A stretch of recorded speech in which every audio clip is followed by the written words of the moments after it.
Daataan bilbila keessan irratti fayyadamaa jirtan laaffatee dadhabaa ta'ee viidiyoo adda addaa isiniif banuu dida yuutuuba fa'a isin seensisuu dida kanaaf furmaata ta'ee kan yaade aappii ajaa'ibaatiin isiniif qabadee dhufee jira.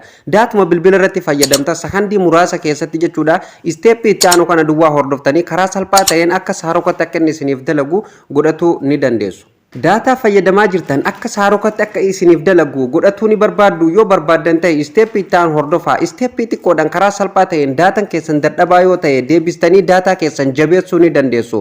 Kana gochuuf aappii tokko isin barbaachisa. Aappii kana eessaa akka argattan karaa booda irratti isinitti hima. Aappiin kun akkuma iskiriin irratti argitan kana aappii ajaa'ibaa akka ajaa'ibatti daataa keessan isiniif jabeessa jechuudha. Akkamitti akka itti dalasiifattan isteeppii isaa takka takkaaniin daqiiqaa muraasa keessatti isin argisiisa. Eegaa osoo karaa sanitti hin darbin dura namoonni chaanaala Oxygen Media haaraa taatan hundumti keessanuu subscribe godhaa. Chaanaalli kun chaanaala barumsaati akkasumas viidiyoon dabalataa akka ofii isaatiin isin bira ga'uuf mallattoo notification irra kaa'a. Viidiyoo kanallee please like godhaa.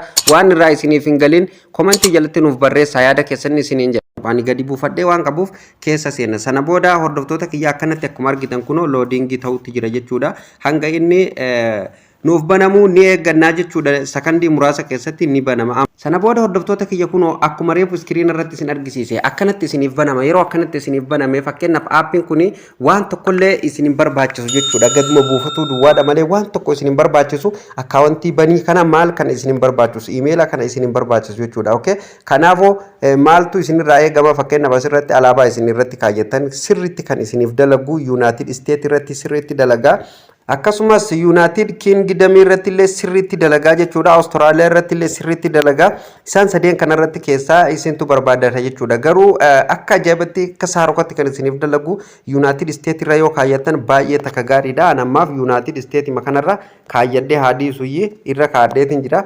Sana booda akkanatti yeroo kana beeksisa kuni beeksisa kana maal gootu X kana gootaniiti irraa ooftu jechuudha. Irra dabarsitan kun beeksisa aappiiti jechuudha. Okay?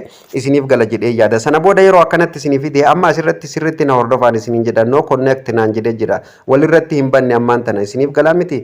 Sana booda maaltu isin irraa eegama gadii kanatti gadi buutan amma hin lakkoonne zeeroo irra jira kun akkuma argitan jechuudha.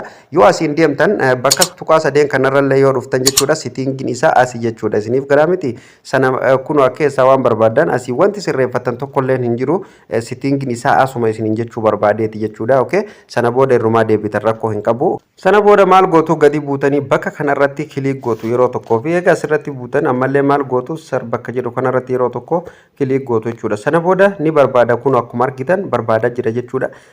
Waaw akka ajaa'iba dalaga kun amma akkuma argitan gubbaa kanarratti mallattoon aappii sanillee nuuf ol bahee jira jechuudha. Bakka wanni isinirraa eegamu akkanuma godhatu amma kun asitti lakkaayaa jira jechuudha. Bilbilli keessa yoo dadhaballee ta'e jechuudha aappii kana irratti buufannaan akka ajaa'ibatti dalaga jechuudha. Daataan keessa yoo duraan dadhabaa ta'e jechuudha parsantaa meeqaan dabalee isiniif dalaga itti fayyadamaatii ilaalaa jechuudha. Akka ajaa'ibatti dalaga bilbila kamiirrattuu ni dalaga jechuudha. iPhone irratti illee Android bilbila kamiirrattuu sirriitti dalagaa jechuudha. Kompiitara irratti illee jechuudha akka ajaa'ibatti dalaga aappiin kun aappii ajaa'ibaatti itti fayyadamaan isiniin jedha. Siim kaardii kamiirrattuu ni dalagaa jechuudha. Aappii kana orjinaala isaa eessaa arganna jettanii gaafii kan isinitti ta'e jechuudha. Gaafii isinitti ta'in karaa salphaa ta'een argattanii jechuudha. Aappii bakka nan buufadhaa isiniin jedhe duwwaa buufadhaa. Chaanaala kiyya kana jala ni seentanii jechuudha. Hoomii chaanaala kiyyaa jala eega seentanii hordoftoota kiyya akkanatti karaa harka bitaa gamana asaa xoottanii jechuudha.